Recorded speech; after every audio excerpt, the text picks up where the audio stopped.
ముందుగా పిఎంసి ప్రేక్షకులందరికీ గురునానక్ జయంతి శుభాకాంక్షలు. నమస్కారం అందరికీ. ఇవాళ మనతో పాటు ఉన్నారు ప్రముఖ ఫేమస్ పిరమిడ్ మాస్టర్. ఆవిడే మరెవరో కాదు, మన రత్నకుమారి గారు మనతో పాటు ఉన్నారు. మేడం జరిగి మరిన్ని వివరాలు అయితే తెలుసుకుందాం. నమస్తే మేడం. నమస్తే. ముందుగా మీకు గురునానక్ జయంతి శుభాకాంక్షలు. Thank you. మీకు కూడా గురునానక్ జయంతి శుభాకాంక్షలు. Thank you madam. మేడం, అసలు గురునానక్ జయంతి ప్రత్యేకత ఏంటి? అసలు గురునానక్ గారి గురించి మనకి చెప్పుకునే అవకాశం దొరికింది ఈరోజు. గురునానక్ జయంతి అంటే ఇప్పుడు కార్తీక పౌర్ణమి, కార్తీక మాసంలో వచ్చే పౌర్ణమి రోజే గురునానక్ గారు జన్మించారన్నమాట. ఓకే. అందుకని దీని ప్రత్యేకత ఏమంటే కార్తీక పౌర్ణమి స్పెషల్ మనకి. గురునానక్ జయంతి జరుపుకుంటారు అందరూ కూడాను. అయితే ఈరోజు మనము ఆయన జననం గురించి అవి చెప్పుకుందాము. గురునానక్ గారు 1469లో జన్మించారు. ఆయన తల్వండి అనే గ్రామం, ఇప్పుడు అది పాకిస్తాన్లో ఉంది, లాహోర్లో, పాకిస్తాన్ లాహోర్లో తల్వండి అనే ప్లేస్లో ఆయన అప్పుడు జన్మించారు. తండ్రి పేరు మెహతా కాలూజీ, తల్లి తృప్తాదేవి. వారిద్దరికి జన్మించారు. ఈయనకన్నా ముందు ఒక 5 years ముందు అక్క ఉంది. ఆమె పేరు కూడా నాన్కి. అంటే ఈయన హిందూ కుటుంబంలో జన్మించారు వాళ్ళ ఫాదర్. ఆయన వ్యాపారి, అలాగే వ్యవసాయం కూడాను అక్కడ చేస్తూ ఉండేవాళ్ళు వాళ్ళ ఫాదరు. అయితే గురునానక్ ఏమంటే విశేషము, ఆయన పుట్టినప్పటి నుండే వాళ్ళకి కొన్ని అద్భుతాలు జరగడము, అలాగా కనిపించడము. అంటే ఏమంటారంటే ఆయన జన్మించినప్పుడే అంతా ఒక వెలుగులాగా కనబడింది అక్కడ. అంటే ఆ వాతావరణం, ఆ వెలుగు అంటే అక్కడ మనం అర్థం చేసుకోవాలి ఏమంటే కొంత అంటే మంచి సువాసనలు రావడము అలాగా. అంటే కనుక కొన్ని స్పెషల్ అనిపించింది మాట, అంటే ఒక అద్భుతంలా అలా అనిపించింది.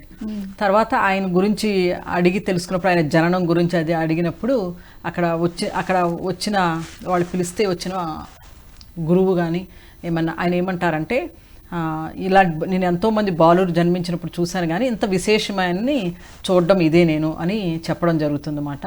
అలాగే తిను పెరుగుతూ ఉన్నప్పుడు కూడా చాలా చేంజెస్ చాలా జరిగినాయి. ఏమంటే తను 5 సంవత్సరాల పిల్లోడుగా ఉన్నప్పుడే తనలో సేవాభావం అన్నమాట. వాళ్ళ ఇంట్లో ఏమన్నా ఎవరన్నా వచ్చి అడిగినప్పుడు తను ఏం చేశాడు, ఇంట్లో వస్తువులు కానీ ఏమన్నా ఇంట్లో ఏమంటే తీసుకెళ్ళి ఇచ్చేస్తుండేవాడు వాళ్ళకి. ఆ గుణం ఒకటి ఉంది ఆయన అది. అలాగే ఇంకా తర్వాత వాళ్ళు ఏం చేస్తారంటే ఒక స్కూల్, అంటే స్కూల్ కాదు, ఒక గురువు దగ్గరికి పంపిస్తారన్నమాట విద్యాభ్యాసానికి. పంపించినప్పుడు ఆయన మొదటగా ఓంకారం గురించి చెప్పడం జరుగుతుంది. చెప్పినప్పుడు ఈయన అడుగుతారు, దాని అర్థం అడుగుతారు. ఓంకారానికి అర్థం చెప్పండి, ఓంకారం యొక్క అర్థం ఏంటి అని అడిగితే, నువ్వు ముందు నేర్చుకో, నీకు అర్థము చేసుకోవడం, దానికి అర్థాలు ఇవన్నీ నీకెందుకు అంటారు, అది అలాంటిది నేను నేర్చుకొని అంటాడు ఆయన. దాని గురించి ఏమీ తెలియకుండా అలా అలాంటి విద్య నాకు వద్దని చెప్తాడు ఆయన. అని తర్వాత మరి నీకు తెలుసా, నీకేం తెలుస్తుంది, నువ్వు చెప్పు నీకేం తెలుస్తుంది అన్నప్పుడు ఆయన దాన్ని చెప్తాడు పిల్లోడే. అప్పుడు తనకి ఆ గురువు కూడా చాలా ఆశ్చర్యం వేస్తుంది అన్నమాట. ఇంకా తను నేర్చుకునేది కూడా అక్కడ ఏమీ లేదంటారు. తర్వాత అలాగే మళ్ళీ వాళ్ళ నాన్న ముల్లానా దగ్గరికి పంపిస్తారన్నమాట. పంపించినప్పుడు అక్కడ ఏమంటారు ఉర్దూ నేర్చుకుంటారు. అక్కడ కూడా అలాగే జరుగుతుంది. ఈయనే కొన్నిటికి చెప్పడం జరుగుతుంది. అంటే ఎండ నుంచి వచ్చేస్తుంది ఆ జ్ఞానం అనేది. అలా చెప్తున్నప్పుడు అతను కూడా చాలా ఆశ్చర్యం జరుగుతుంది, ఆశ్చర్యం వేస్తుంది అన్నమాట. అంటే చిన్నపిల్లోడిగా ఉన్నప్పుడే 7 years అలా ఏజ్ ఉంటుంది. ఉన్నప్పుడే ఇంత బాగా ఇంత ఇలా చెప్తున్నాడు, ఆయనకి ఇంకా మనం నేర్పించడానికి ఇంకేమీ లేదు అని చెప్పేసి వాళ్ళ ఫాదర్కి చెప్పడం జరుగుతుంది. ఇలా అయిన తర్వాత తను ఇంకా తర్వాత వెళ్ళడం కూడా జరగదు, ఇంకా మానేస్తాడు తను. అంటే అతను చెప్పేంత జ్ఞానము లేదు అన్నట్లు వాళ్ళు చెప్తారు. అలా కొంతకాలం గడిచిన తర్వాత వాళ్ళ ఫాదర్ ఏమంటే, తను ఈ భక్తి భావంలోనూ ఈ భజన చేసేటప్పుడు వాళ్ళతోనూ ఇలాగా ఉండడమో తిరగడం ఇలా చేస్తూ ఉంటే ఆయనకి ఏమనిపిస్తుంది అంటే ఇలాగే వెళ్ళిపోతున్నాడు అని చెప్పేసి ఒకసారి ఏమని గేదెల్ని అప్పచెప్పేసి ఈయనకి చేయమని చెప్తారు, పని అప్పచెప్తారు అన్నమాట గురునానక్కి. అప్పచెప్తే ఆయన తోలుకెళ్ళి వాటిని అక్కడ ఒక చెట్టు కింద పడుకుంటారు అన్నమాట. పడుకుంటే అవన్నీ వెళ్ళి ఏమవుతాయి అంటే ఒక అతని యొక్క పొలంలో పడిపోతాయి. పొలంలోకి వెళ్ళిపోయినప్పుడు అతను వస్తాడు, వచ్చి ఏంటి ఇలాగని చాలా కోప్పడి చాలా ఇది చేస్తూ ఉంటాడు అన్నమాట. ఇలాగ గేదెలని ఇలా పడిపోయి ఇలాగని వీళ్ళు రావడం జరుగుతుంది. ఏమైందని వెళ్ళి పొలంలో చూస్తే మళ్ళీ అంతా సేమ్ ఉంటుంది, అంతా ఇంకా చాలా మంచిగా చక్కగా ఉంటుంది ఆ పొలం అంతా కూడా. ఏమి ఇవి తిని పాడు చేసినట్లు ఏం కనబడదు అక్కడ. అంటే కొన్ని ఆయన మహత్యాలు అంటే మహత్యము అని అంటానికి ఇక్కడ ఇంకొకటి కూడా ఆయన పుట్టినప్పుడు చెప్తారన్నమాట. ఏం చెప్తారంటే, ఈయనకి జంతువులు కానీ మొక్కలు, జంతువులు, మనుషులు అందరినీ కూడా జయిస్తాడు అని, అందరి యొక్క హృదయాన్ని జయిస్తాడు అని చెప్పి. అంటే ఆయనలో ఆ స్వభావంలో ఎప్పుడైతే ఇప్పుడు అక్కడ గురునానక్ అనే కాదు, ఎవరైనా సరే స్వభావంలో ఎప్పుడైతే కనుక ఉన్నత స్వభావం కలిగి ఉండి ఒక అమాయకత్వము, కరుణ, దయ ఇవన్నీ వాళ్ళలో అంటే ఏ కలుషితము లేకుండా ఉన్న హృదయం ఉన్న వాళ్ళకి ప్రకృతి కూడా సహకరిస్తుంది అంటారు కదా. అలాగే ఇక్కడ నేచర్ కూడా ఆయనకి చిన్నప్పటి నుంచే సహకరిస్తూ ఉందన్నమాట. అయితే అది వాళ్ళకి మామూలుగా చూసే జనానికి అన్ని కూడా ఎలా ఉంటుందో కొంచెం అద్భుతంగా అనిపిస్తుంది. అయితే ఇలాగే గురునానక్ తర్వాత కొంత వయసు వచ్చింది, గురునానక్కి వివాహం కూడా జరుగుతుంది, 2 పిల్లలు కూడా ఉంటారు. ఆయన అక్కడి నుంచి వేరే ప్లేస్కి వస్తారు, వీళ్ళు వేరే ప్లేస్కి రావడం జరుగుతుంది. వాళ్ళ అక్కనేమో సుల్తాన్పూర్ని అక్కడ ఇస్తారన్నమాట. వాళ్ళ అక్క వివాహం అక్కడ జరుగుతుంది. అక్క బావ అక్కడ ఉంటారన్నమాట. కొన్ని సంవత్సరాల పాటు ఈయన అక్కడ కూడా ఉన్నట్లు చెప్తుంది చరిత్రలో. అయితే గురునానక్ కొంతకాలం అక్కడ గడిపారని అలాగా. అయితే ఈయన చిన్నతనం మొత్తం ఇలా జరిగింది. మేడం ఇంకొక డౌట్, అసలు గురు గ్రంథ సాహెబ్ అంటే ఏంటి? గురునానక్ వాణి అందులో ఉంటుంది. అంటే కనుక గురునానక్ వీళ్ళు మొత్తం గురువులు. సిక్కు మతాన్ని స్థాపించింది గురునానక్కే ఫస్ట్. అది ఒక రిలీజియన్ కింద అయిపోయింది. తర్వాత ఆయన ఏమైతే చెప్పారో కవితల రూపంలో చెప్పారు, ఆయన జనాలకి ఇచ్చిన సందేశము అవి మొత్తము కలిపి, అలాగే తర్వాత వచ్చిన గురువులు చెప్పినది కూడా ఉన్నదన్నమాట. అంతా కలిపి అందులో నిక్షిప్తం చేశారు గురు గ్రంథ సాహిబ్. అందులో ఇంకా వేరే వాళ్ళు కూడా ఉన్నాయట. ముస్లిమ్స్ దాంట్లో ఉన్న ఉన్నతమైన వ్యక్తులు చెప్పినవి ఉన్నాయి, అలాగే హిందువుల దాంట్లో ఉన్నతమైన వ్యక్తులు చెప్పినవి కూడా అందులో చేర్చారు కొన్ని. గురు గ్రంథ సాహిబ్ దాన్ని చాలా పవిత్రంగా భావిస్తారు వీళ్ళు. గురుద్వార్ అంటారు. గురుద్వార్లో దీనికి ఒక ప్రత్యేకమైన ప్లేస్లో పెట్టి వాళ్ళు చాలా ఏమంటారంటే ఆ గురు గ్రంథ పెట్టిన ప్లేస్కి వీళ్ళు వీపు కూడా చూపించారట. అంత పవిత్రంగా భావిస్తారు. అందులో ఉన్న విషయాలే చెప్పడం అనేది జరుగుతూ ఉంటుంది అన్నమాట గురుద్వార్లో. అందులో కబీరు, రవిదాస్ వీళ్ళందరూ చెప్పిన దోహేలు కూడా ఉన్నాయి అంటారు గురు గ్రంథ సాహిబ్లో. అలాగే గురునానక్ చెప్పిన అనేకమైన విషయాలు, ఆయన చాలా బాగా జ్ఞానాన్ని అందించారు భూమి మీదకి వచ్చి గురునానక్. అదే ఈ గురు గ్రంథ సాహిబ్ చాలా ఎలా అయితే మనకి హిందువులకి భగవద్గీత అని అంటాము, అలాగే మహమ్మద్ ప్రవక్త రాసిన ఇస్లాం వాళ్ళకి ఖురాన్ ఎలాగో, అలాగే ఇది కూడా అంతే ఇదిగా భావిస్తారు. మేడం అసలు సిక్కులు అంటే ఎవరు మేడం? ఇక్కడ ఏమంటే ఇప్పుడు ఎవరైతే హిందువులు ముస్లిమ్స్ వీళ్ళ ఇద్దరి నుంచి వచ్చిందే ఈ సిక్కు మతం. ఏమంటే గురునానక్ జన్మించినప్పుడు అక్కడ ఉన్న వాతావరణం అంతా కూడా ఎలా ఉంది అంటే అప్పుడు ఈ మతాల యొక్క విద్వేషాలు, అక్కడ ఉన్న వాతావరణం జనాల్లోనూ నువ్వు నేను అనే భావన, కలహాల స్వభావంతో ఈ వాళ్ళ మతం వేరు మన మతం వేరు ఈ భావాలన్నీ ఉండి జనాలంతా కూడా అల్లకల్లో ఉన్న ఆ స్థితిలో ఈయన వచ్చారు. ఇప్పుడు ఈయనకి శిష్యులు 2 ఉన్నారు. ఈయన ఇప్పుడు ఈ సైడ్ వెళ్ళి ఈయన ఇది ఉర్దూ నేర్చుకుని ఖురాన్ ఇవన్నీ చూశారు ఆయన. అలాగే ఈ సైడ్ హిందూ రిలీజన్, ఆయన 2 నుంచి వచ్చిన ఆయనే గురునానక్ అని చెప్పాలి మనము. ఆయనకి శిష్యులు కూడా 2 ఉన్నారు, ముస్లిమ్స్ ఉన్నారు, హిందువులు ఉన్నారు. ఆ 2ని కలిపిందే సిక్ మతం, సిక్ రిలీజన్. ఎవరైతే గనక ఆయన భావానికి భావజాలానికి ఎవరైతే ఆయనకి శిష్యులుగా వెళ్ళిపోయారో వాళ్ళే సిక్కులుగా అయ్యారు ముందు. ఓకే, అలా పరంపర నడిచిందన్నమాట. ఆయన ఏమంటారంటే చాలా చాలా విషయాలను ఆయన ఖండించడం కూడా జరిగింది, కొన్ని విషయాలు ఖండించడం జరిగింది. తను ఏమంటారంటే ఎవరి హృదయాన్ని పవిత్రంగా పెట్టాలి, మనం చేసే దాంట్లోనే ఆయన సేవాభావన వీటికి ఎక్కువగా ఆయన పెద్దపేట వేశారని చెప్పాలి గురునానక్. గురు గ్రంథ సాహిబ్ గారు అందించిన జ్ఞానం ఏంటి అసలు?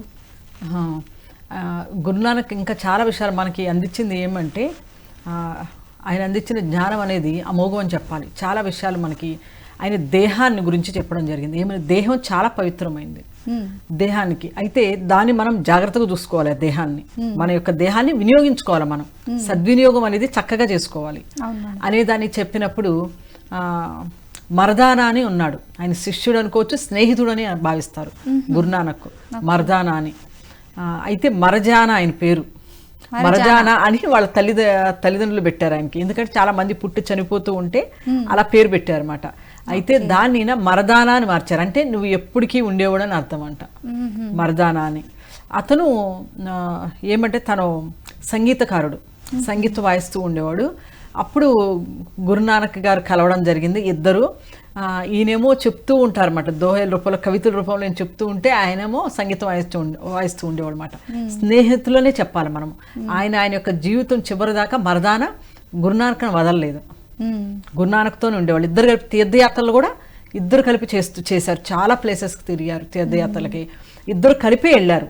ఓకే. అలా అలా వెళ్తూ ఉన్నప్పుడు ఒకసారి జగన్నాథపురంకి వెళ్తున్నారట. వెళ్తున్న ఆ దారిలో ఒక చెట్టు కింద ఒకసారి కూర్చుంటారు. మరి కూర్చున్నప్పుడు అలా చర్చిస్తున్నప్పుడు ఆయన చెప్తారు ఇలాగని. చెప్తున్నప్పుడు ఆయన అంటారు, ఎందుకు మీరు ఇలా చెప్తున్నారు దేహాన్ని గురించి అని అంటే, అప్పుడు ఆయన ఏమంటే ఒక విలువైన ఒక రాయి ఉంటుంది అన్నమాట, ఎర్రటి రాయి ఉంటుంది, అది ఇస్తారు ఈయనకి. ఇచ్చి విలువైనదని మనం అనకూడదు, ఆ రాయి ఇస్తారు. ఇచ్చి ఏమంటారంటే దీన్ని బజార్లో అమ్మి నీకు కావాల్సినవి నువ్వు తీసుకుని మిగతా డబ్బులు నీకు కావాల్సినవి తన అవసరాలకు కావాల్సినవి తీసుకుని నువ్వు వాడుకో, నువ్వేం కొనుక్కోలే కొనుక్కుని మిగతా అన్ని పట్టుకొచ్చి ఇమ్మని చెప్తారు. ధనాన్ని ఇమ్మని చెప్తే అది పట్టుకుని వెళ్తాడు. ఆ రాయి తీసుకుని వెళితే మామూలు వాళ్ళకి అది చూపిస్తే ఎవరు దానికి కూరగాయలు అమ్మే వాళ్ళ దగ్గరికి వెళ్తాడు, అది అమ్మాలని చూస్తాడు. వాళ్ళు ఇది మాకెందుకు, తక్కిడు తూసుకోవడానికి కూడా మనకి దాన్ని డబ్బులు ఇవ్వడానికి ఇష్టపడరు. తక్కిడు తూయాలన్నా ఇదే ముందు వేరే రాయి కూడా ఉంటుంది కదా, ఇదే ఎందుకు తీసుకోవాలి అని తీసుకోరు. అలాగా మామూలు కొట్లోళ్ళ దగ్గరికి వెళ్తారు. వాళ్ళు ఈ రాయిని చూసి వాళ్ళు ఏమి ఒప్పుకోరు ఏమి ఇవ్వడానికి దానికి. అలాగా వాళ్ళు ఇంకో చోటుకి వెళ్తారు. తర్వాత ఒక బంగారపు షాప్కి వెళ్తాడు. వెళ్ళినప్పుడు చూడగానే అతను అంటాడు, ఆ రాయిని చూసి అతను 100 రూపాయలు, అంటే 1500 సంవత్సరంలో 100 రూపాయలు అంటే చాలా ఎక్కువ. అప్పట్లో అలా ఉండేమాట అప్పుడు వాల్యూస్. ఆ టైంలో 100 రూపాయలు అంటే చాలా చాలా డబ్బు. 100 రూపాయలు ఇచ్చి మళ్ళీ రాయి కూడా వాపస్ ఇచ్చేస్తాడు. ఏమంటా అంటే దీని విలువ ఎంత అంటే చెప్పలేము, ఇది నువ్వు తీసుకెళ్ళి ఎవరైతే ఏ గురువు ఇచ్చారో ఆయనకి ఇచ్చేయమని చెప్తాడు. ఆయన నేను కూడా దర్శించుకోవాలంటాడు. అన్నాక ఇంకా వచ్చేస్తాడు తను. తిరిగి వచ్చి గురువు గారికి ఇస్తాడు. మరి నువ్వు డబ్బులు తీసుకున్నప్పుడు అది ఎందుకు నువ్వు వాపస్ తెచ్చుకున్నావు అంటాడు అన్నమాట. తను అయితే కనుక ఆ షాప్ అతను అయితే కనుక తర్వాత అంటాడు, అతనికి ఇచ్చేసేయాలి కదా నువ్వు అంటాడు. అతను మిమ్మల్ని దర్శించుకోవడానికి వస్తాడు. తర్వాత వచ్చినప్పుడు అతను తీసేసుకోమంటే తను అంటాడు, ఇది నేను నాకు హక్కు. తర్వాత పట్టుకుని వెళ్తాడు దాన్ని. వెళ్ళినప్పుడు నేను దానికి హక్కుదాన్ని కాదు, అది రాజుల దగ్గర వాళ్ళ దగ్గర విలువైంది, అసలు ఎవరికి దగ్గర ఉండదు, అది చాలా విలువైంది, ఆ గురువు ఎంత గొప్పవాడు అని చెప్పి అనడం కూడా జరుగుతుంది. అయితే దీనికి అంతరార్థం ఏంటంటే అప్పుడు మర్దానాకి చెప్తారు అన్నమాట గురునానక్. ఏమనంటే, ఇప్పుడు నువ్వు చూడు, నువ్వు చాలామంది దగ్గరికి వెళ్ళావు కదా, వెళ్ళినప్పుడు వాళ్ళందరూ ఏమన్నారు ఆ రాయి గురించి, దానికి ఏమీ విలువ ఇవ్వలేదు వాళ్ళు. ఎవరు విలువ ఇచ్చారంటే దాని గురించి తెలిసిన వాళ్ళు విలువిచ్చారు. అంతేకాని మామూలు వాళ్ళకి తెలియదు కదా. అలాగే ఈ శరీరం కూడాను ప్రతి ఒక్కళ్ళు వినియోగించుకుంటాం, ఎలా పడితే అలా వాడేస్తున్నాం ఈ శరీరాన్ని.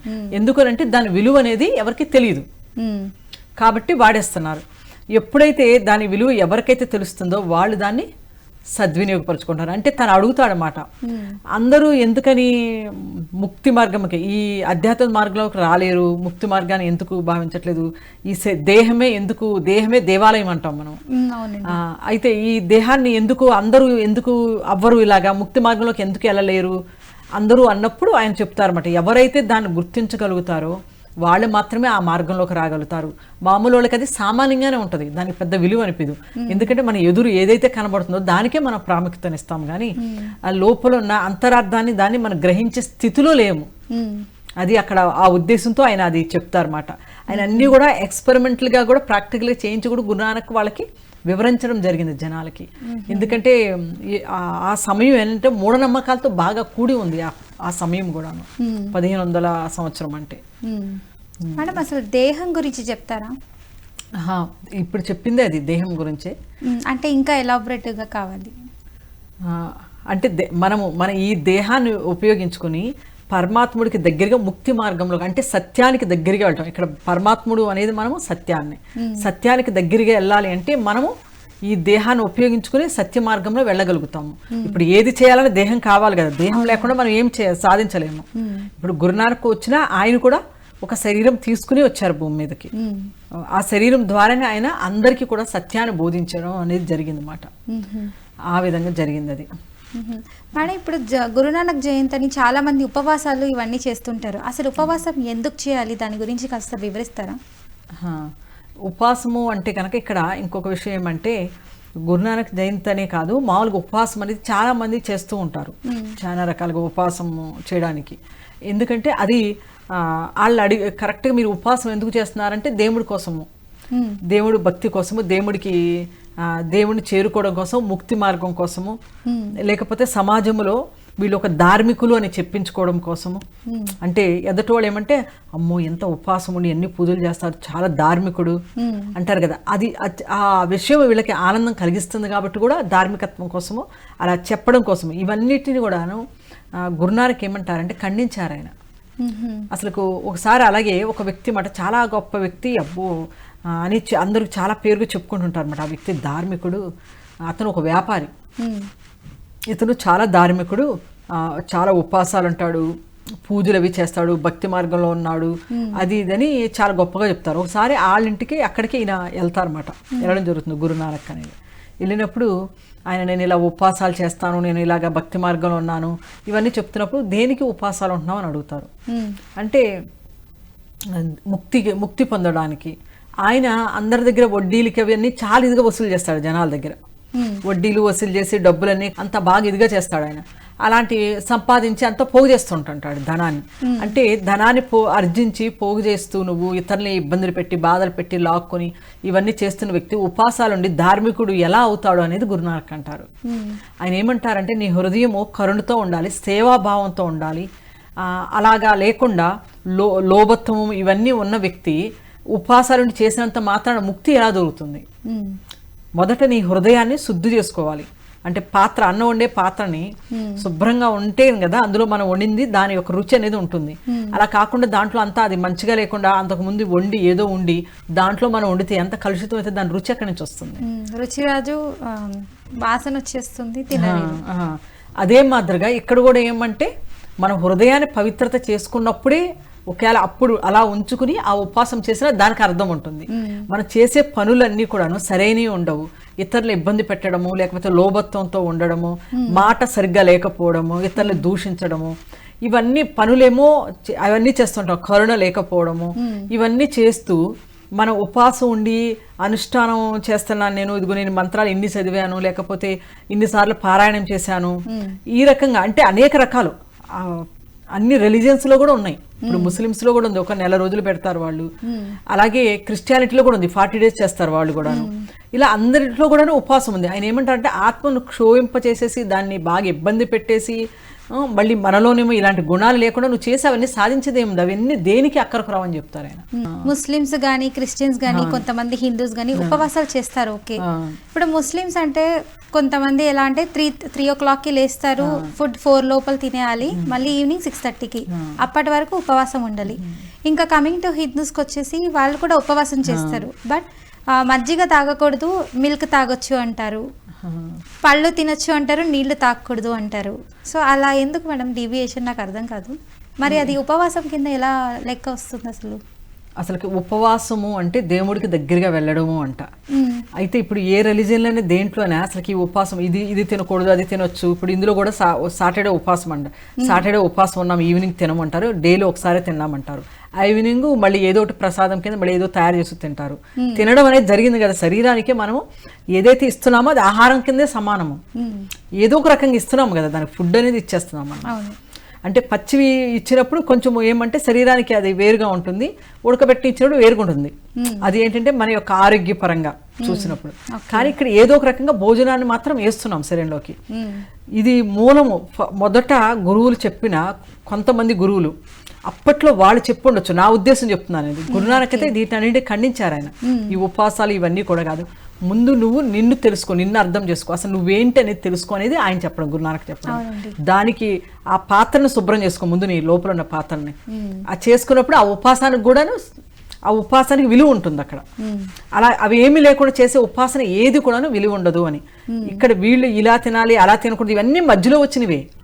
అసలు మూలంలో వాళ్ళు చెప్పడంలో అంతరార్థం ఏమంటే ఇలా ఎప్పుడైతే ఉంటామో అప్పుడు మనలో ఒక ఆలోచన అనేది వ్యక్తం అవుతుంది. భగవంతుడికి దగ్గరగా వెళ్ళాలి అనే ఆలోచన మనలో వస్తుంది, పరమాత్ముడికి దగ్గరగా వెళ్ళాలి అనేది. అలా రావడం కోసం ఇవన్నీ పెట్టారు. దేవుడి సైడ్కి నిజంగా మంచి హృదయంతో మళ్ళుతామని. కానీ మనం రానున్న సమయాల్లో ఏమైపోయిందంటే అసలుది పోయింది. అసలుది పోయి కొసరలో ఉన్నట్లు ఉపవాసం ఉండాలి అన్నది అదేంటంటే అదొక పనిగా, అదొక కార్యక్రమంగానే పెట్టుకుంటున్నారు. అంతేగాని ఇది అన్నీ ఎందుకు పెట్టారు అంటే మనము రోజువారీ పనుల్లో పడిపోయి అంతా మన కోసము మనము అని ఇలా జీవించేస్తూ అసలు మనం వచ్చిన ఉద్దేశాన్ని మర్చిపోతున్నాం. కాబట్టి కనీసం ఇలాగన్నా ఒక సిస్టమ్ లాగా ఇలా పెడితే ఆ సమయంలో అయినా పరమాత్ముడి సైడ్ తిరుగుతాము. మనం ఏంటి, ఎందుకు వచ్చాము మనము ఈ భూమి మీదకి, ఇవన్నా కనీసం తెలుసుకుని ఒక మంచి మార్గంలో వెళతామన్న ఉద్దేశంతోనే ఇవన్నీ, దానికి మూలం ఇవన్నీ. కానీ రానున్న కాలంలో ఏంటంటే రానున్న కాలంలో వస్తూ కూడాను దీంట్లో అంతరార్థం వెళ్ళిపోయి ఒత్తగా చేసే పనులు మాత్రమే మిగిలిపోయినాయి. అలాగే జరిగింది. అవునండి, పర్టికులర్ గా అవగాహన అన్నది లేదు. ఈ టైంలో ఈ రోజు ఇచ్చేసి అనే విధంగా అయిపోతున్నారు. చేసేస్తాం, మనం వెళ్ళిపోతాం, మన పని చూసుకుంటున్నాము. కానీ దాని అంతరార్థాన్ని దగ్గరికి వెళ్ళలేకపోతున్నాం మనము. అది మెయిన్ మాట అక్కడ జరుగుతుంది. అలాగే ఇంకా గురునానక్ ఒకసారి ఏం చెప్తారంటే, ఆయన అంటే జ్ఞానోదయం కలగడానికి మనం ఇవన్నీ ప్రయత్నాలు, గురువు చేసే ప్రయత్నాలు మొత్తం కూడా దేనికి అంటే పరమాత్ముడి వైపు తీసుకెళ్ళడానికి, సత్యాన్ని తెలుసుకోవడం కోసం, మనం ఉన్న సత్యాన్ని గ్రహించడం కోసమే ఆయన ప్రయత్నం అంతా కూడాను. ఒకసారి ఏం చెప్తారంటే గురునానక్ తన శిష్యుడిని పంపిస్తారన్నమాట. కొనుక్కురమ్మని చెప్తారు. ఒక అణ అబద్ధాన్ని, ఒక అణ సత్యాన్ని కొనుక్కురమ్మని పంపిస్తారు. పంపిస్తే అంటే అంటారు ఆ ప్లేసు ఆ యొక్క అక్కడ ఉండే జనాన్ని బట్టి ఆ స్థలం యొక్క పవిత్రత కూడా ఉంటుంది అనే విషయం మీద ఆయన చెప్తారు. నువ్వు ఇది కొనుక్కురా అంటే వెళ్తే ఎవరైనా ఒక వింతగా చూస్తారన్నమాట. ఒక అణా సత్యము, ఒక అనాబద్ధం దొరకదని చెప్తారు. అలా ఎల్లంగా ఒక వ్యక్తి చెప్తారన్నమాట. ఒక వ్యక్తి ఏం చేస్తాడో రమ్మని చెప్పి తను రాసిస్తాడు. ఏమంటే మన జీవించడము అబద్ధం, మన యొక్క మరణము సత్యం, ఈ రెండు రాస్తాడు. రాసిచ్చి ఎవరు నీకు ఇది ఇచ్చింది అని చెప్పేసి అని అతను కూడా వస్తాడు అన్నమాట గురువు గారి దగ్గర. గురునానక్ దగ్గరికి వచ్చి గురునానక్ కాళ్ళ మీద పెడతాడు. ఆయన మాకు అది బోధించమని చెప్పి అడుగుతాడు ఆయన. అంటే తను కూడా సంతోషపడతాడు గురునానక్ కూడా. ఏమనంటే కనీసం దొరికారు, అంటే ఆ విషయాన్ని తెలిసిన వాళ్ళైనా దొరికారు కదా అని. అంటే మన జీవించడము అంటే గనక ఈ జీవితం మొత్తము అబద్ధము, అంటే జీవిస్తున్నది. కర్మ గురించి చెప్పండి మేడం, అసలు కర్మ ఎందుకు వస్తుంది, ఏంటి కర్మ అనేది కూడా ఉంటుందా అనే దాని మీద ఒక చిన్న కథ ఇక్కడ గురునానక్ గారు చెప్పింది. అంటే ఆయన వాళ్ళ శిష్యులకి అనేక రకాలుగా చెప్తుండేవాడు అన్నమాట. ఎందుకంటే రియలైజేషన్ అవ్వడం కోసం, వాళ్ళు సరైన మార్గంలో వెళ్ళడం కోసం, ఈ ఆడంబరాలన్నీ వదిలేయడం కోసము తను కొన్ని కథల రూపంలోను, కొన్ని ఇలాగనే ఇప్పుడు చెప్పాను కదా, ఇలా ప్రాక్టికల్ రూపంలోను ఈ విధంగా తెలియపరుస్తూ చెప్తూ ఉన్నారు సరళంగా చాలా. ఎందుకంటే ఈ విధంగానే అందరికీ ఆయన జ్ఞాన బోధన అనేది చేయడం జరిగింది. కొంతమంది ఏం చేయకపోయినా ఇదే ఇలాగే మా కర్మ ఇలా జరుగుతుంది అని విధి అని అలా వేస్తారు. కానీ మన ప్రయత్నం అనేది ఎప్పుడు కూడా మన పూర్తి ప్రయత్నం మనం చేయవలసింది ఎప్పుడైనా కూడా. కర్మ అనేది మన చేతుల్లోనే ఉంటుంది అనుకుని కొంతమంది అంటూ ఉంటారు. అయితే ఒక చిన్న సంఘటన అన్నమాట చెప్పుకుందాము ఈ కర్మ మీద. ఒక వ్యక్తి, ఒక బ్రాహ్మణ వ్యక్తి ఏమంటే తను అనుకుంటాడు ఏమనంటే నాకేమీ ఆశ లేదు ధనం మీద, నేను ధనం అంటే కనుక ధనం మీద ఆశ లేదు, నాకు పరమాత్ముడి మీదే ఉంది కాబట్టి ఇది నేను దీనికి ప్రాముఖ్యత ఇవ్వను అంటాడు. ఇది జనరల్గా చెప్తూ ఉంటారు. అయితే తను కొంచెంగా తన ధనం అనేది రావడం జరుగుతుంది. తన భార్య మాత్రం కొంచెం అత్యాసపరురాలి భార్య అయితే తనకి కొంచెం ఎప్పుడైతే ధనం వచ్చి చేరుతూ ఉందో తినిలో కూడా ఆశ అనేది జాగృత అయింది. మొదట ఆశ ఏమి లేదు, కానీ తర్వాత ఆశ అనేది జాగృత అయింది. అయ్యి తర్వాత ధనం పోగు చేయడం స్టార్ట్ చేసేస్తాడు. ధనం మీదకి వెళ్ళిపోయింది, మోహం అనేది వచ్చేసింది లోపలికి. వచ్చినప్పుడు అలాగా జరుగుతున్నప్పుడు ఏమైందంటే ఒక వ్యక్తి అంతకుముందు యాత్రలు బాగా చేస్తూ ఉండేవాళ్ళు అందరూ కూడాను. చాలామంది జనాలు పాతకాలంలో ఎలా ఉండేదంటే తన బాధ్యత అండి పిల్లలకి అది అప్పచెప్పేసి ఇంకా వాళ్ళ పని అయిపోయిన తర్వాత వాళ్ళు వానప్రస్థాశ్రమం అంటారు హిందువుల్లో. అలాగే ఇంకొంతమంది తీర్థయాత్రలు అంటాము, అలాగే యాత్రలు చేస్తారు. అలాగే ఒక వ్యక్తి ఏమవుతుందంటే యాత్రలు చేస్తూ వస్తారు. ఆయన ముఖ వర్చస్సు అంతా చూస్తే చాలా కాంతిగా, చాలా బ్రైట్గా ఉంటుంది. చాలా మంచి వ్యక్తి అన్నమాట, ధార్మికుడు. అతను వీళ్ళ ఇంటికి వస్తాడనమాట. వచ్చినప్పుడు ఈయన ఏం చేస్తాడంటే ఈ బ్రాహ్మడు వచ్చిన వాళ్ళకి ఆతిథ్యం ఇవ్వడము అది చేస్తుంటాడు. చేసి ఎప్పుడైతే ధన మోహంలో పడిపోయాడో ఆతిథ్యం ఇవ్వడానికి వచ్చిన వాళ్ళ దగ్గర కూడా ఈయన తీసుకోవడము, ఏదో ఒక రకంగా ధనాన్ని లాల్చితనంతో ఎక్కువ తీసేసుకోవడము ఇలాగా ఏదో రకంగా ధనాన్ని సంపాదించడం నేర్చుకున్నాడు. ఇంకా జనాల దగ్గర నుంచి లాక్కోవడం చూశాడు. అదే విధంగా ఇప్పుడు ఈ వ్యక్తి వచ్చినప్పుడు ఫస్ట్ ఈయన చిరాకు అనిపిస్తుంది ఈయనకి. మళ్ళీ తర్వాత ఇక వచ్చి అడిగా ఆయన ముఖ వర్చస్సు ఆయన మాట తీరు చూసి సరే రండి అని చెప్పి లోపల తీసుకెళ్తాడు. తీసుకెళ్లి ఆతిథ్యం అన్ని కూడా మంచిగానే సత్కారాలన్నీ బాగా చేస్తాడు చక్కగా. చేసినప్పుడు ఆయన్ని అడుగుతారన్నమాట, మీరు ఎవరు అని ఆయన గురించి అడిగినప్పుడు ఆయన చెప్తారు, నాకు పిల్లలు అది ఉన్నారు, చాలా వ్యాపారం చేశాను, నేను మంచి వ్యాపారం బాగా సంపాదించాను, అది మొత్తం వాళ్ళందరికీ అప్పచెప్పేశాను. నేనేదో కొంచెము అప్పట్లో అన్నీ కూడా ఇవే కదా, వజ్రాలు ఇవే ఉండే కదా, బంగారపు నాణ్యాలు ఉండేవి, కొన్ని తీసుకున్నాను నేను. ఇదిగో ఆయన చెడి అంటే ఇలా పట్టుకునే కర్ర లాంటిది ఉంటుంది ఒకటి చెడి, దాంట్లో పెట్టుకున్నాడు అనమాట ఆయన. అవసరమైనప్పుడు మాత్రమే దాన్ని వినియోగించేవాడు. తీర్థయాత్రలు అవసరం పడుతుంది కదా దానికి, అంతే కనుక వేరే ఏమీ అతను ఉపయోగించేవాడు కాదు. ఎప్పుడైతే ఇతను ఇలా చెప్పాడు కదా, తన దగ్గర ఉన్న నాణ్యాలు వజ్రాల్ని అందులో పెట్టుకున్నానని చెప్పడంతో ఇతని దురాశ కలిగిపోయింది. ఆ రాత్రంతా ఆలోచిస్తాడు అనమాట, ఎలాగైనా అంతరాత్మ లోపల ఆత్మేమో వద్దు అంటుంది, కానీ తన లోభత్వము వాళ్ళ భార్య ఏమంటే తీసుకుందామనే ఉద్దేశంతో, మీరు మనం ఎలాగైనా సరే తీసుకుందాం, ఇంత ఛాన్స్ మళ్ళీ మనకు రాదు అని అంటే ఆ లోభత్వంతో తను ఏం చేస్తాడు, అవన్నీ తీసేసుకుంటాడు. తీసుకున్న తర్వాత ఏం జరిగిందంటే ఇతను మామూలుగా ఉదయం లెగుస్తాడు, చాలా కృతజ్ఞతలు చెప్తాడు, ఇంత మంచిగా ఆతిథ్యం ఇచ్చినందుకు పదే చెప్తాడు ఆయన. అక్కడి నుంచి తన యాత్ర బిగిన్ చేసి అక్కడ కొంత దూరంలో ఉన్న నది దగ్గరికి వెళ్తాడు. నది దగ్గర ఉండి అక్కడ స్నానపాదులు చేసుకుని ఆయన అక్కడ ఏమంటే వాళ్ళందరికీ చెప్తాడు, మీరందరూ కూడాను వాడు అక్కడ ఉన్న వాళ్ళకి చెప్తాడు ఏమనంటే, ఇక్కడ చాలా మంది ఉంటారు జనాలు, వాళ్ళందరికీ కూడాను అన్నదానం చేస్తాను నేను అని. అన్నదానం, వస్త్రదానము, వాళ్ళ అవసరాలకి అన్నీ కూడాను, దాని అంతటికీ మీరు ఏర్పాటు చేయండి అంటాడు. వాళ్ళంటారు, మీరు ఇంతమందికి ఇస్తామంటున్నారు, 400 నాణ్యాలు ఎంత అవుతాయి అని చెప్తాడు. 400 నాణ్యాలు అవుతాయి అంటే ఏం పర్లేదు నేను ఇస్తాను, మీరు చేయండి అంటాడు. వాళ్ళు అన్ని ఏర్పాట్లు చేస్తారు, ఏమేమి కావాలన్నీ మొత్తం అందరికీ కూడాను, అందరికీ అన్నదానం అంతా చేస్తాడు, వస్త్రాలు పంచుతారు వాళ్ళకి. మొత్తం అంతా జరిపిన తర్వాత ఏమవుతుందంటే లాస్ట్కి చివరికి ఆయనకి డబ్బులు ఇవ్వాలన్నమాట. ఎవరైతే వంట అతను ఉంటారో అతనికి డబ్బులు అతనంతా లెక్క చెప్తాడు, లెక్క కట్టాలి.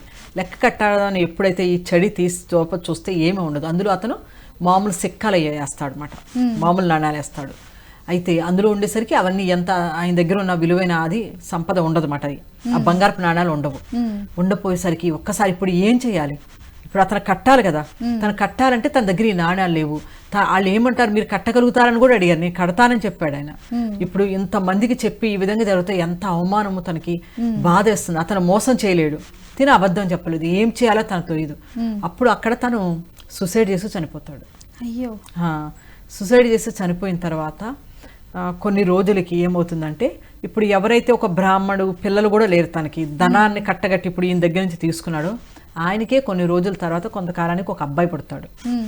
అబ్బాయి పుట్టి చాలా విజ్ఞావంతుడు, చాలా తెలివిగలవాడు పిల్లడు, చాలా మంచి పిల్లడు పుట్టాడు వాళ్ళకి. తెలివైన వాడు, ధార్మిక భావన ఉంటుంది, ఆధ్యాత్మిక చింతన ఉన్న వ్యక్తి పుట్టాడు. అయితే 20 సంవత్సరాలు వస్తే తనకు ఆరోగ్యం సరిగ్గా ఉండదు అన్నమాట. చాలా డబ్బులు ఖర్చు పెడతాడు బ్రాహ్మణుడు పిల్లోడికి ఆరోగ్యం కోసం అది ఇదని. దాని తర్వాత ఏమవుతుందంటే ఒకసారి వాళ్ళందరూ కూడాను ఒక నదీ తీరానికి వస్తారు వీళ్ళు కూడాను కొంతకాలానికి. అంటే ఇంకా చాలా ఉంది, మనం క్లుప్తంగా చెప్పేసుకుంటాం. ఏ నది, ఆ నదీ తీరానికి వస్తారు. వచ్చినప్పుడు ఇంకా తల్లిదండ్రులతో అది అక్కడ ఉంటారు. ఉన్న తర్వాత ఆ ప్లేస్కి వచ్చి కొంత గడుపుతాడు అనమాట. ఏమంటే తన ఆధ్యాత్మిక చింతన ఎక్కువ ఉంటుంది తనకి. గడిపినప్పుడు అక్కడ ఎవరైనా ఏదైనా లేదు ఇది ఇలా అనగానే తను ఇచ్చేసేవాడు, తన దగ్గర ఉన్నది ఇచ్చేసే స్వభావం అన్నమాట. సేవా భావన అనేది ఉంది బాగా. అలా ఇస్తూ ఉంటే అలా ఇచ్చే స్వభావం ఉంది. ఒకసారి తను అక్కడి నుంచే వెళుతూ ఉంటే ఒక వ్యక్తి బాధపడుతూ చాలా విచారంగా ఉంటాడు అన్నమాట. ఏమైంది మీకంటే, నేను చెప్పిన నువ్వేం చేయలేవు బాబు అని చెప్పి అంటాడు. ఏమంటే నేను చనిపోవడానికి వెళ్తున్నాను అంటాడు. ఆ నదిలో దూకి చచ్చిపోదామని వెళ్తున్నాను. ఏమంటే నేను అప్పుల పాలైపోయి ఉన్నాడు తను. ఆ వ్యక్తి అతను అందరూ అప్పుల వాళ్ళు వచ్చేసి తను బతకడమే తన కష్టంగా అయిపోయింది. ఇలాగ అన్నప్పుడు ఎంత కట్టాలంటే 400 నాణ్యాలు ఇవ్వాలంటాడు. నా బంగారపు నాణ్యాలు 400 ఇవ్వాలంటాడు. అంత కట్టాలి నేను, దానికి నేను కట్టే స్థితి నాది లేదు అని ముసలాయన చాలా విచారంగా చాలా బాధలో ఉంటాడు. అప్పుడు అంటాడు, మీరు బాధపడొద్దు, నేను ఇస్తాను మీకు అని చెప్పి అతను అంటాడు అన్నమాట. నేను తెచ్చిస్తాను మీకు, మీరు అలా చెయ్యొద్దు అని చెప్పి అతనితో చెప్తాడు. చెప్పి తను వాళ్ళ ఇంటికి వెళ్తాడు అన్నమాట. ఇంటికి వెళ్ళినప్పుడు అక్కడ తల్లిదండ్రులు కూడా ఆ సమయంలో లేరు. లేకపోవడము తనకి ఏమవుతుందంటే అక్కడ ఆ లోపల బీరువాది ఎలాగో అది పగలగొట్టి తాళం వేసి ఉన్నది తీస్తే అందులో ఉన్న డబ్బులు అవన్నీ తీస్తూ ఉంటాడు. అక్కడ ఒక ఎర్ర క్లాత్లో కట్టి ఉంటుంది మూట. తనకి రియలైజ్ అవుతుంది ఆ బ్రాహ్మణుడికి ఎక్కడో లోపల అంతరాత్మలో ఒక బాధలాగా ఉంటుంది. అప్పుడు తను ఏం చేశాడు, ఆ నాణ్యాలు అప్పట్లో ఏ దొంగతనం చేశాడో అవి మూట కట్టి ఒక దాంట్లో పెట్టాడు అనమాట. అదే మూట ఈ అబ్బాయికి కనబడుతుంది. ఇప్పుడు కనబడగానే ఆ మూట తీసుకొచ్చేస్తాడు. తీసుకొచ్చి అది తీసి లెక్కేస్తాడు. లెక్కేస్తే ఖచ్చితంగా 400 ఉంటాయి. అవి తీసుకుని వెళ్ళిపోయి అతనికి ఇస్తాడు అనమాట.